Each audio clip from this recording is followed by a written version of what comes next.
नमस्कार। अपने सबके एकटा सामा के गीत सुनाबै छी भाई की बहिन के दै छन से। गे माई कौन भैया दे थिनी आलर झालर कौन भैया दे एथिन पटोरा।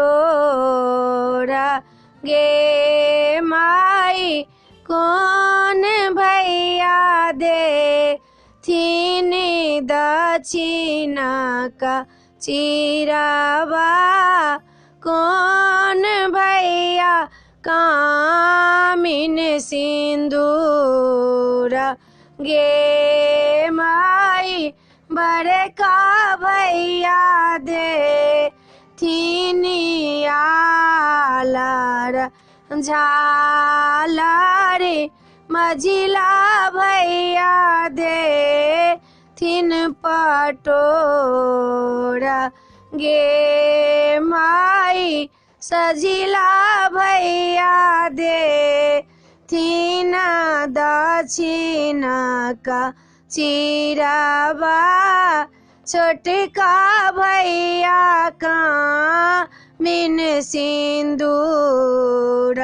गे माई बड़की बहनों पही राथु आलर झालर मझिली बहनों पही राथु पटोरा। गे माई सजिली बहनों पही राथु दक्षिणा का चिरावा।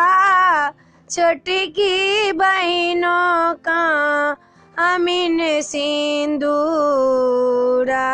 गे माई जी बाहू है मेरो ये हो छाबो भाई या जीनी पहिराए लन पटोरा।